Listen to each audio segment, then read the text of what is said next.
যাতায়াত ব্যবস্থা ব্যতীত একটি জাতি কিংবা একটি গোষ্ঠী অনেকটা পিছিয়ে যায়। ঠিক এমনিভাবে আধুনিক এই সভ্যতার সাথে তাল মিলিয়ে রাষ্ট্র দেশ এগিয়ে যাচ্ছে, তেমনিভাবে ডিজিটাল বাংলাদেশও কিন্তু অনেকটা পথ এগিয়েছে এই যাতায়াত ব্যবস্থায়। রয়েছি ব্রাহ্মণবাড়িয়া জেলার বিজয়নগর উপজেলার চান্দুরা টু সিঙ্গারবিল রোডে, যার সংস্কার কাজ হয়েছিল গত 1 বছর আগে এবং পুরাতনী রাস্তা দিয়ে গাড়ি যানজট মুক্তভাবেই চলছিল। কিন্তু এই 1 বছরের ব্যবধানেই এই চান্দুরা টু সিঙ্গারবিল রোডের কিন্তু একটি বেহাল দশা। রাস্তার বিভিন্ন জায়গায় দেখা যাচ্ছে গর্ত খোনা খালে ভরা এবং প্রায় সময় এখানে যানজটের সৃষ্টি হয়। এখানকার স্থানীয় মানুষদের এই ভোগান্তি যেন রাস্তা সংস্কার হওয়ার পরও শেষ হচ্ছে না। যদিও এই বেহাল দশার সংস্কারের কাজ এখনও চলমান রয়েছে, তবে আসলে কবেকার এই রাস্তা পরিপূর্ণভাবেই একটি শান্তিময় চলার জায়গা হবে সেটি আমাদের প্রশ্ন। আমরা কথা বলবো এখানকার স্থানীয় মানুষ, কথা বলবো এই রাস্তায় চলা গাড়ির ড্রাইভার এবং পথচারীদের সাথে, জানবো আসলে এই চান্দুরা টু সিঙ্গারবিল রোডের আসলে বর্তমান করুণ পরিস্থিতি কেমন রয়েছে আর তার সমাধান কেমন করে হচ্ছে। কি বলতাম, পরিস্থিতি তো খারাপ। আসলে এই রাস্তা তো একটা রাস্তা করার পর 4-5 বছর গাড়ি চলে, কিন্তু হঠাৎ করে এই রাস্তার এমন বেহাল দশা হলো। রাস্তার অন্তে শৈল এই সাইডে পুষ্কুনি আছে, এই সাইডে পুষ্কুনি আছে, এখানে পানি লেগে থাকা, পানি লেগে ডিন থাকতো তাহলে রাস্তাঘাট আর এরকম হইতো না। সাইডে ডিন থাকতো তো পানি চলে যেত। এখন আপনারা আসলে ড্রাইভার হিসেবে কি প্রত্যাশা করছেন? আমরা তো ড্রাইভার হিসেবে প্রত্যাশা কিছু ঠিক মতো গাড়ি চালাতে পারি না, অনেক কষ্ট হয়। ভালো অবস্থা আছে, শাড়ির ভাড়া পেট্রোল বেহাল অবস্থা রাস্তা আছে।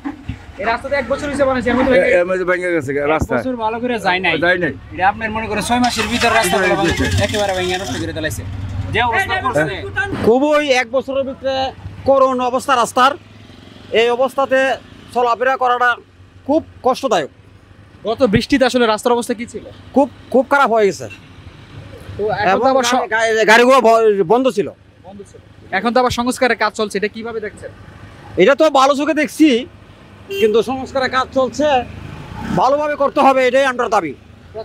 তো তালিও তো লোক নাই, এখন তো বাইকে যে গেছে ভাঙছে তো 1 বছর করছে ভেঙে গেছে গা। ওখানে এটা মানুষ করে না, এইসব গাড়ি আইয়া বড় গাড়ি আইয়া ভেঙে ভাঙছে। এই যে ভাঙছে, এই যে পানির লাইন নাই, বাড়ির পানি নামে, এবারে পানি নামে এটা ভাঙছে। এই বাড়ির পানি, কলের পানি, গাতার পানি ভাঙছে।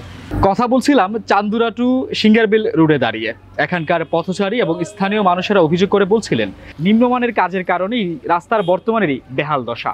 রাস্তা নির্মাণের 1 বছরে হয়নি, এর মধ্যেই রাস্তার বিভিন্ন জায়গায় খাল গর্তে ভরপুর হয়েছে। বৃষ্টি আসলেই পানি জমে যায় এবং গত কয়েকদিনের বৃষ্টিতে এই রাস্তায় যান চলাচলই কিছুটা বন্ধ হয়েছিল। এখন স্থানীয় মানুষেরা মনে করেন যে এই রাস্তার আসলে পরিপূর্ণ ভালোভাবে কাজ না হওয়ার কারণে রাস্তার বর্তমানেরই বেহাল দশা। এই রাস্তা নির্মাণের পর পানি সরবরাহের বা পানি নিষ্কাশনের যে ব্যবস্থা করা দরকার, ড্রেনের প্রয়োজন, সেটি রাস্তার দুপাশের কোনো জায়গায় করা হয়নি। সেই কারণে বৃষ্টি আসলে আসলে এই রাস্তায় পানি জমে।